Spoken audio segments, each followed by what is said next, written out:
नमस्ते दोस्तों। कई लोग मुझे बार बार ये क्वेश्चन पूछते हैं कि क्या सर मेरे थॉट्स कभी रुकेंगे खुद से, मतलब मैं बिल्कुल शांत हो जाऊंगा कि कोई थॉट आए ना।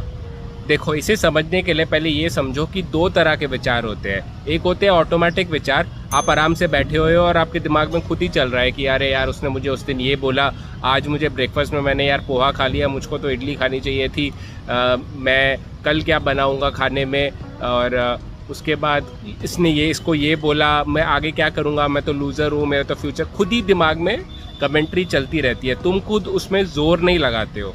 और सेकंड होता है कि आप खुद से, फॉर एग्जांपल मैं आपको बोलूँ कि चलो भाई बताओ कि 4344 डिवाइडेड बाय 75 क्या होता है, तो तुम अपना पूरा ध्यान लगाओगे, कॉपी पेन लोगे, बैठ के सोचोगे इसके बारे में, राइट। तो ये होगा कॉन्शियस थिंकिंग। तो एक होता है ऑटोमेटिक थिंकिंग और एक होती है conscious thinking.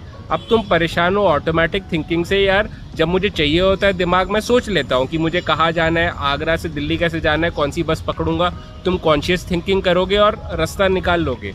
But automatic thinking, जो तुम बस में बैठ गए आगरा की, और उसके बाद जो ऑटोमेटिक थिंकिंग चल रही है कि क्या यार बस तो ख़राब है, ड्राइवर कैसा है, बट तुमको कोई, अगर तुम्हें ओसीडी है तो तुम्हें कोई थॉट आ जाएगा, सेक्सुअल थॉट आ जाएगा, हार्म का थॉट आ जाएगा, और तुम और टेंशन में चले जाओगे और उसी विचार में घुसते रहोगे।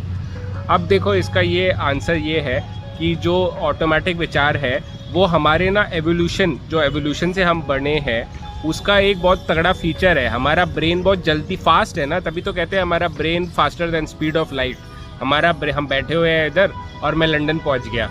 ये जो ब्रेन है वो मेहनत कर करके ऐसा बना है, इतना फास्ट बना है, और तुम बोल रहे हो कि इसको रोकना है।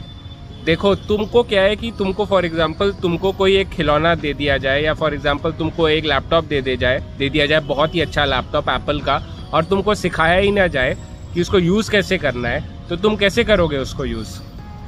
तुम नहीं कर पाओगे ना यूज़। तो तुम्हें मैनुअल नहीं है। वैसे ही तुम्हें ब्रेन बहुत तगड़ा एक यंत्र मिल गया है, एक इक्विपमेंट मिल गया है, पर तुम्हें समझ नहीं आ रहा है कि उसको यूज़ कैसे करना है। इसी के लिए तुम फंसे हुए हो। तुम्हें लग रहा है कि क्या चल रहा है। अगर ब्रेन का कोई मैनुअल होता, कहते हैं कि भगवत गीता है वो ब्रेन का मैनुअल है। मैं मानता हूँ कि अगर आप बुद्धिज़्म भी है वो भी काफ़ी अच्छा है, या आप अगर साइकोलॉजी की अभी मॉडर्न किताबें भी है कई सारी, जैसे फॉर एग्जांपल माइंडसेट है, थिंकिंग फास्ट एंड स्लो है, ये सब किताबें अगर आप ठीक से पढ़ोगे तो ये भी एक बहुत अच्छी मैनुअल्स है। मैं क्यों किताबें पढ़ता हूँ और किताबें आपको बोलता हूँ, क्योंकि ये काइंड ऑफ मैनुअल है हमारे माइंड की, कि हमारे माइंड को यूज़ कैसे करना है। माइंड तो तुमको मिल गया है और तुम्हें बहुत अच्छा माइंड मिला है। तुम अगर ये वीडियो देख पा रहे हो, मेरा चैनल तुमने खोजा, तो तुम्हारा माइंड सही चल रहा है, बस तुम उसे समझ नहीं पाए, इसके लिए यूज़ नहीं कर पा रहे हो। इसके लिए तुम्हारा माइंड तुम्हें यूज़ कर रहा है, ठीक है। तो तुम अपने माइंड को यूज़ करो, ना कि उसको अपने आप को यूज़ करने दो।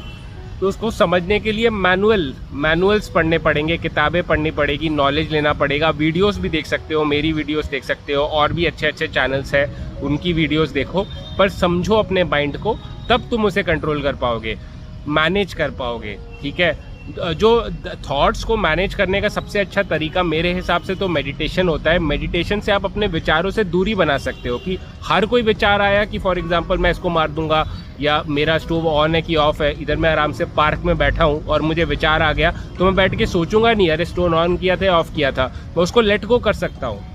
क्योंकि ये मेडिटेशन से, माइंडफुलनेस से ये आता है, और नॉलेज से भी आता है। तो नॉलेज और मेडिटेशन दोनों इम्पॉर्टेंट है, तो दोनों आप करो बैठ के, आपको ज़रूर फ़ायदा होगा। और अपने माइंड को समझो और मेडिटेशन, माइंडफुलनेस करो, ठीक है। नॉलेज से समझोगे अपने माइंड को। सेल्फ अवेयरनेस जो है वो भी बहुत ज़रूरी है, वो भी मेडिटेशन से आएगा। तो ये करो, ठीक है, तुम्हें ज़रूर फ़ायदा होगा, और मुझे बताना कि फ़ायदा हुआ कि नहीं। और thank you for watching my video till the and. Life में कोई भी इशू हो, परेशानी हो, तो घबराओ मत, डटे रहो, कीप फाइटिंग।